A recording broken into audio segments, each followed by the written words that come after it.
இன்னைக்கு என்னோட வளைகாப்பு அன்னைக்கு எடுத்த மினி வ்ளாக் தான் பார்க்க போறோம். என்னோட வளைகாப்பு வந்துட்டு என்னோட அம்மா வீட்ல தான் நடந்துச்சு. பேசிக்கா பார்த்தீங்கன்னா, எனக்கு தெரிஞ்ச வரைக்கும் எங்க சைடு எல்லாமே வந்து அம்மா ஹஸ்பண்ட் வீட்டு சைடு தான் வந்துட்டு வளைகாப்பு நடத்துவாங்க. ஸோ அங்க வளைகாப்பு முடிச்சுட்டு அம்மா வீடு வந்து கூப்பிட்டு வருவாங்க 7th மந்த்ல. அப்பத்துலேருந்து டெலிவரி முடிஞ்சு குழந்தைக்கு ஒரு 7 மாசம், 5 மாசம் ஆகுற வரைக்கும் அம்மா வீட்ல தான் இருப்பாங்க. ஆனா என்னோட கதையில அப்படியே வந்து கொஞ்சம் டிஃப்ரெண்ட்டா இருந்தது. நான் வந்து 5th மந்த்லயே வந்து நான் அம்மா வீட்டுக்கு வந்துட்டேன். ஒரு சில இஷ்யூஸ்னால. என்னோட வீடியோஸ ஃபாலோ பண்ணிட்டு இருக்கிறவங்களுக்கு வந்து தெரிஞ்சிருக்கும். இந்த சர்விக்ஸ் ஷார்ட்டா இருக்கிறதுனால பெட் ரெஸ்ட்லயே இருக்கணும்னு சொல்லியிருந்தாங்க. அதனால நான் வந்துட்டு 5வது மாசத்துலயே அம்மா வீட்டுக்கு வந்துட்டேன். ஸோ ட்ராவலும் பண்ணக்கூடாதுன்னு சொல்லிட்டாங்க. எங்க வீடு பார்த்தீங்கன்னா ஈரோட்ல இருக்கு. என்னோட ஹஸ்பண்ட் வீடு பார்த்தீங்கன்னா கோயம்புத்தூர்ல இருக்கு.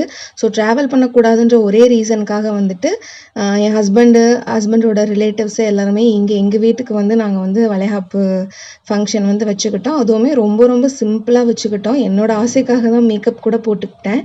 ஸோ எவ்வளோ சிம்பிளா பண்ண முடியுமோ அவ்வளோ சிம்பிளா பண்ணோம். அப்புறம் ஃபோட்டோ ஷூட் எடுத்தோம். அன்னைக்கு நாள் வந்து ரொம்ப ஹாப்பியாவே போச்சு. ரொம்ப எனக்கு ஸ்வெட் ஆயிருச்சு. ஏன்னா கன்டினியூஸா ஒரு 3 மந்த்ஸ் படுத்துட்டே இருந்தேன்.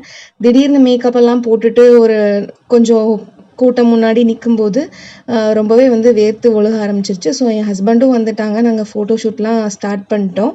ஸோ ஃபோட்டோஸ் எல்லாம் இனிதான் வந்து வரும். வந்துச்சுன்னா கண்டிப்பா நான் உங்களுக்கு அப்லோட் பண்றேன். ஸோ வளைகாப்பு உங்களுக்கு எப்படி வந்து நீங்க செலிப்ரேட் பண்ணீங்கன்னு சொல்லிட்டு மறக்காம கமெண்ட் பண்ணுங்க. Thank you.